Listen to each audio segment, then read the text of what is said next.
안녕하세요. 2025 서울시립대 수시 몇 등급까지 지원 가능한지 알아보겠습니다. 자, 학생부 종합전형 1과 2가 있는데요. 원전형은 436명으로 모집 인원이 많죠. 투전형은 80명을 모집하게 돼서 좀 적습니다. 1단계에서 3배수를 서류평가로 모집을 해서 면접은 50% 들어가게 되는데 면접 비중이 좀 높죠. 그래서 수능최저는 없고요. 투전형은 서류로만 면접이 없이 모집하게 되고 수능최저는 동일하게 없습니다. 투전형은 좀 깔끔하네요. 수능최저도 없고 면접도 보지 않고요. 근데 이제 투전형이 작년에 생겼었는데 작년에는 이하 5등급으로 수능최저가 있었거든요. 근데 올해는 폐지했습니다. 작년 등급만 보고 좀 지원하는 게 좀 모호해졌죠. 자, 서류를 평가하는 기준은 학업 역량이 있고요. 잠재 역량 그리고 사회 역량이 있는데 학업 역량이라고 하면 기초 학업 역량으로 되어 있는 대부분의 학교랑 좀 비슷할 것 같고요. 공동체 역량이랑 사회 역량이랑 좀 비슷하겠죠. 그리고 진로 역량과 잠재 역량은 동일하다라고 보시면 되겠습니다. 자, 구체적으로 이제 비율을 보면요. 원전형에서 면접형은 학업 역량 35%, 잠재 역량이 40%, 사회 역량이 25% 들어가게 되고요. 서류형에서는요. 학업 역량이 비중이 좀 줄고요. 잠재 역량이 늘어납니다. 50% 가까이 보네요. 사회 역량 20%로. 그래서 원과 투전형에서 수능 최저 여부야 동일하게 없으니까 잠재 역량이 좀 많이 비중이 높은, 그러니까 생기부가 좋은 학생들은 투전형을 지원하는 것도 괜찮겠죠?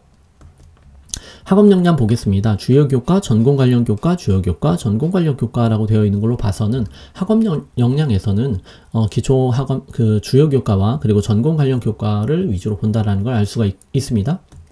그리고 잠재 역량에서는 뭐 당연히 진로 역량과 비슷한 내용들이 있겠죠. 자, 인재상을 좀 봐야 되는데요. 학과별로 어떤 과목을 중점적으로 보고 있는지가 나와 있습니다. 예를 들어서 행정학과는 국영수사 또는 과학이라고 되어 있어요. 주요 교과 전부죠. 국제관계학과는요. 외국어, 언어, 사회교과 그리고 성취도가 우수한 학생, 그러니까 우리 다른 학교에서 공개하는 뭐 핵심 권장 과목이라고 되어 있잖아요. 그런 부분들을 위주로 생각을 하시면 되겠습니다. 경제학부는요. 수학적 소양이 우수한 학생이라고 되어 있고요. 사회복지학과는 특별히 나와 있는 과목은 없습니다. 세무학과 없고요. 경영은 수리적 분석력과 외국어 능력이 우수한 학생. 전자전기컴퓨터공학과는 수학과 물리 되어 있고요. 그리고 우수한 외국어 능력. 화공은 기초과학 및 수학교과에 대한 깊은 소양을 갖춘 학생. 기계정보공학과는요. 수학과 물리에 대한 학업 성취도 높은 학생. 신소재공학과는 수학, 물리, 화학, 그리고 외국어 능력 성취도가 우수한 학생. 토목공학과는 수학, 물리, 화학, 지구과학 성취도 우수한 학생. 컴퓨터과학부는 수학, 기초과학 및 외국어 능력 갖춘 학생. 인공지능학과는 수학, 기초과학, 외국어에 대한 성취도가 우수하며 영어영문학과는 영어하고 국어 등 언어 영역의 성취도가 우수한 학생. 국어문학과는 국어, 영어, 사회교과의 소양이 뛰어난 학생. 국사학과는 한국사, 동아시아사, 세계사, 그리고 국어, 영어 교과 성취도가 우수한 학생. 중국어는요, 국어 및 역사교과의 소양이 뛰어난 학생. 수학과는 수학교과의 성취도, 그리고 외국어 능력 갖춘 학생. 통계학과는 수리적인 지식을 쌓은 학생. 물리학과는 수학, 과학의 학업 역량이 우수한 학생. 환경원에는 생명과 화학. 융합응용화학과는 수학, 과학, 영어. 도시행정은 외국어하고 사회. 도시사회과는 전체 다 주요 교과 나와 있습니다. 건축공학은 수학, 영어, 과학교과. 교통공학과는 수학, 물리, 영어라고 되어 있고요. 환경공학부는 수학, 물리, 화학, 생명이라고 되어 있습니다. 공간정보공학과는 수학, 물리, 지구과학, 지리 과목에 대한 그리고 소프트웨어 및 외국어 능력을 갖춘 학생.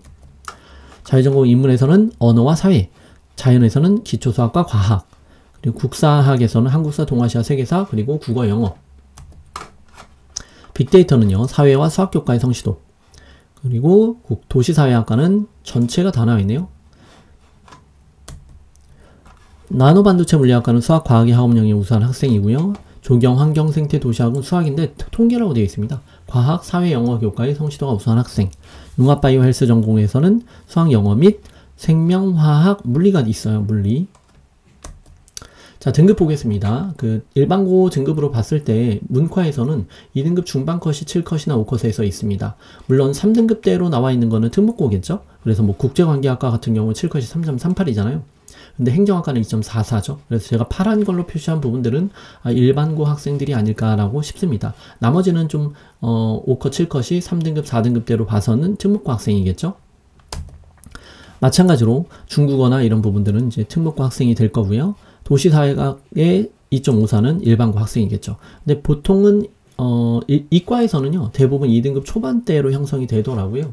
그래서 초반대로 형성이 돼서 등급컷이 좀 높아요. 물론 융합응용화학과 같은 경우 2.51로 7컷이 형성이 되긴 하지만 2등급 초반 2.5 안에 드는 학생들이 7컷에 많이 있습니다.